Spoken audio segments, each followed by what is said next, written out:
Anyway, again, my name is Sarah. I want to thank you all so much for coming, and I know that many of you in the room are here to see a favorite musician, or see a friend play some music, or maybe see a friend come up here on the chopping block and be auctioned off for a date, and all of that is wonderful.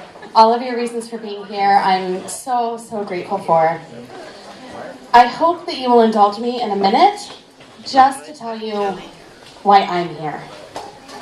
Because maybe that's a little bit different, and I get nervous for some reason sharing it. But I have known since I was, this tall, that for some reason in my life I was supposed to help. And I was supposed to help heal. And I've had a hunch that was going to be in impoverished parts of the world, and for people who don't have what I have. And I had this realization in the spring, where, do you ever have that realization when you're like, wait, I'm an adult now, and what am I waiting for? Yeah? And I had one of those ahas, like one of those what am I waiting fors, and literally had a conversation with the universe, and I just said, I'm ready.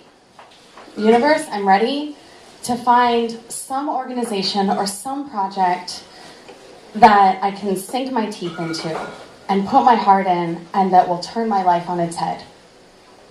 Bring it. And within weeks, I was introduced to Off the Mat Into the World.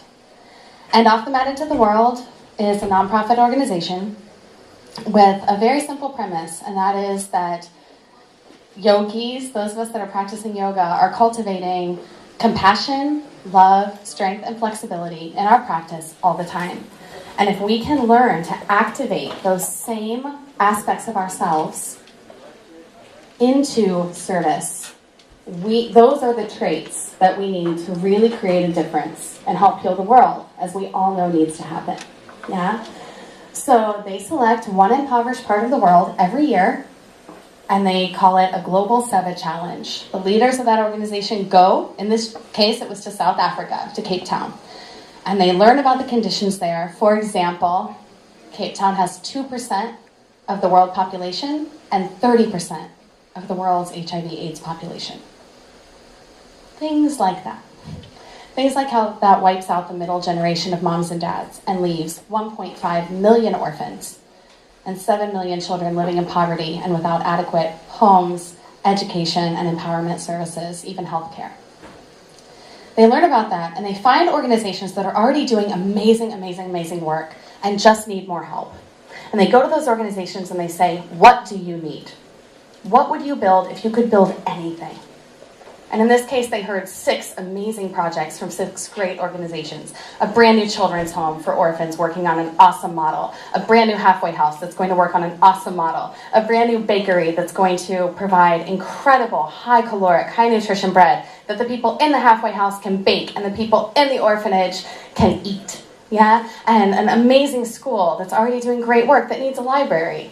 And an incredible organization that provides hospice care and tutoring and mentorship and yoga and empowerment and teaches meditation to these kids who don't have a home. And they need an after-school classroom. And Off the Mat says, okay, we're going to make it happen. We're going to do this for you.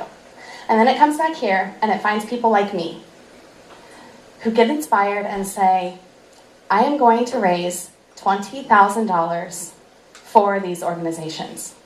And I'm going to do it by December 15th of 2010. Woo! And my life has been turned on its head. And it actually got extended. We have until December 20th. That's a new announcement. So exciting, yeah? So it finds people like me to say that, and on a volunteer basis, do whatever I can to raise that money.